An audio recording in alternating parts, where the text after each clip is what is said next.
Hi, it's James. So how to add a project to SERanking.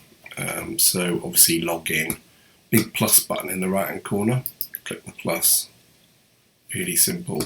All you do, paste the URL in. Here, that's not good enough, is it? HTTPS, like so. And then select a group. So obviously if it's a client, then we'd select client in this case. Once they move from a client into the nether, if you like, then what I've been doing is moving them as a client into monitor. And obviously any affiliate sites, put in affiliates. If it's a prospect, obviously put it in prospect. So it's not really rocket science, but I'm just showing you how to do it anyway. So put it under the client account, and here access to the project, you put it under manager account so that we can all see it. The client account is if we want to give access to a customer, and the only me is if the project only exists for your purpose. So obviously I've got one of those with Savardus and Birkdale's Ioxy. So once you've got all that in, you can see here there's a check date. So what this means, it will update the reports once a week on a Friday. So we could upgrade and get the data more often, but obviously it would cost us more money and we don't need it that frequently. So that's stage 1 of 5. Click on next. Next it's asking us about search engines. So what we're going to do is in this region here, I usually just put in there London, and you'll see it drop down here. And then what you need to do is you can do lots of other things with this, but I don't tend to do it on here. So what I would tend to do now is just click on add search engine, and you'll see this one come up. So you could do that for multiple search engines if you wanted to, but most people are only interested in Google. For us, we could add obviously Bing if we wanted to as well. So if in the drop down menu there, just click on Bing, add the search engine, and we can get that as well. So that's on to section. Next section is keywords. So you can see here we've got 867 keywords still allowed within the system, which is why what I don't want to do is waste any keyword resource, if you like. So what I tend to do is if they're paying a lot of money, then I tend to use this and add keywords for them and monitor and blah blah blah. But for the sake of the 3,500 package, don't usually bother, although we can manipulate that slightly so we can find out what they're actually searching for, what they're actually coming up for, and you could actually use it. So you could go to Google Search Console, for example, import the keywords, and then from there what we could do is manipulate a report at the end of it to sort of say that these are the keywords that they're now listing for if we wanted to go to that extent. Next one, it's asking us, we're going to add the keywords later. Next one is competitors. So again, if we open up our document, the start requirements for a project, what we can do is hopefully they would have put in some competitors, which there has done here. Look, so we've got 5 competitors. So yeah, I'll just put those in manually, like so, like that. And then what I need to do is obviously edit this, which is a pain because it's got the number 5 in the front. Oh no, that's not what I wanted. Yeah, that's a fiddly job this is now. Okay, get in there.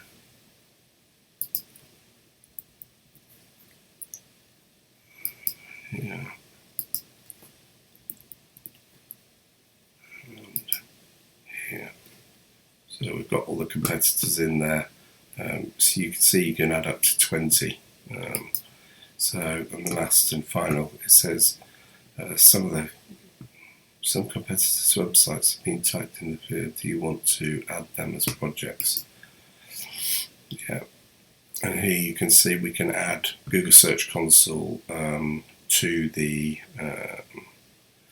actual attribute, the actual website, if we had access to it. At the moment, we don't have access to it, although saying that it's probably going to be in that document if we do. So if we just have a quick look again, don't have an account yet. How do I do this? So basically, they don't have a Webmaster Tools account or anything. So it's something that we need to set up for them. So go back and just click Finish.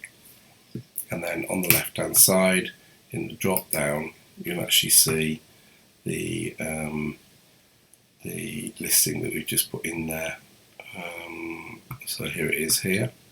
So that will now give us a number of different opportunities to see what's going on with the data. A lot of them, like I say, we won't be using, but things like when we connect the Search Console, etc., all the data will come into here.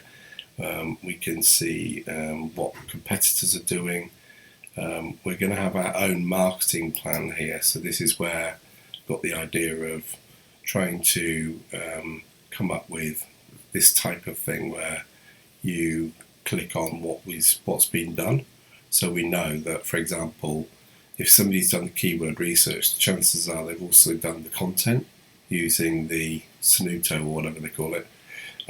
So what we can do then is we know that the first bit and the end bit, so any of us can go in and do any of the other jobs at any time, which will make our lives a hell of a lot easier. So Peter's going to put together something in ClickUp for us to be able to do that. This, like rightly says, Neville rightly says, we do need to be using that tool a bit more. Then we've got the audit feature, which is the audit feature is what I use the most. So basically what I tend to use this for is I make sure that obviously we've got an audit report, but to see any big problems on the website, we can go to the top issues, view all, and so this will actually tell us what needs to be done and what needs to be, what you can actually leave out.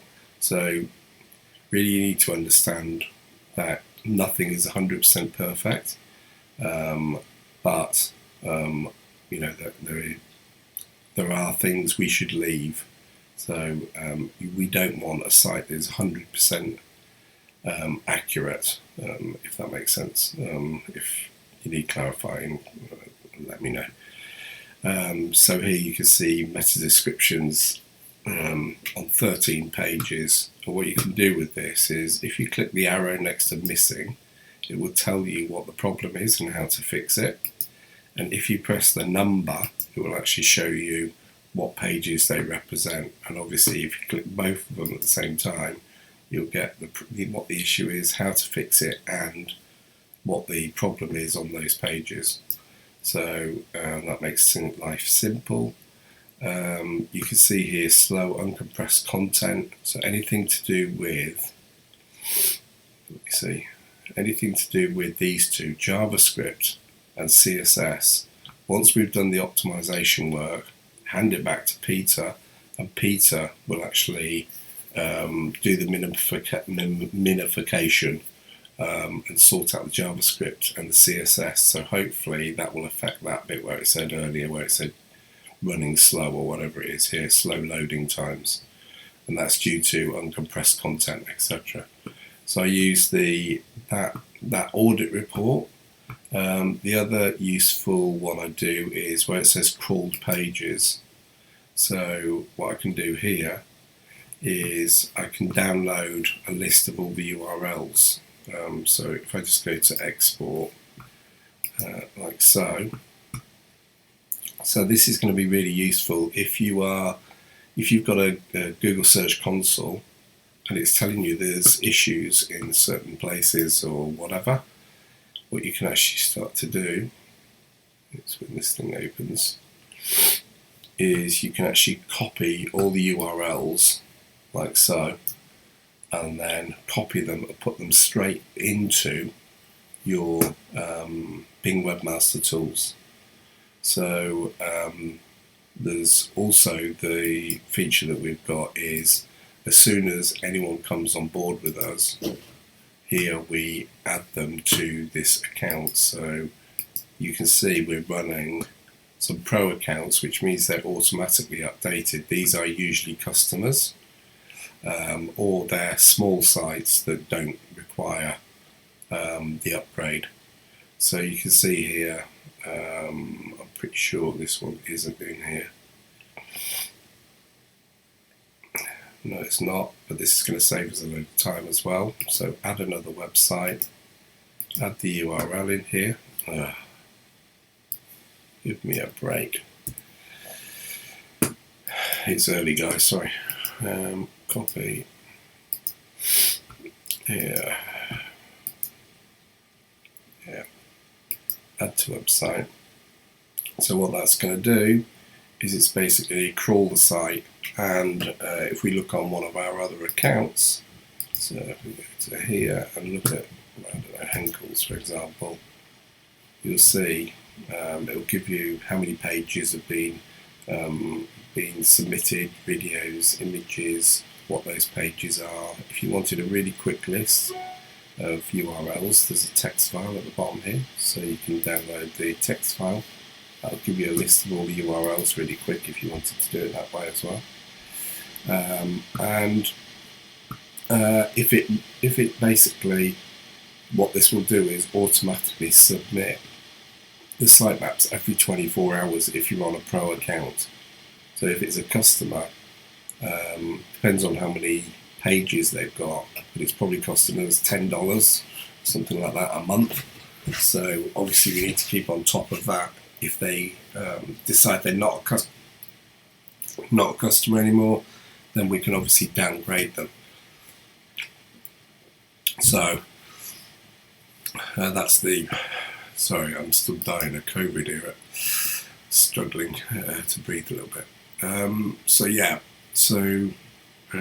there's not a lot more to say about that really, just for us to keep on top of it. But the main point I was going to say is about this really. There's a lot of other stuff in there that you can start connecting social media and stuff like that, which we're not necessarily going to do on our on their sites because we're only in there for 3 months. But on our own site, then yes, what we should actually be doing is, if we go down to what's level put that under? What have I put it under? I don't know. I must have put it under client, have I?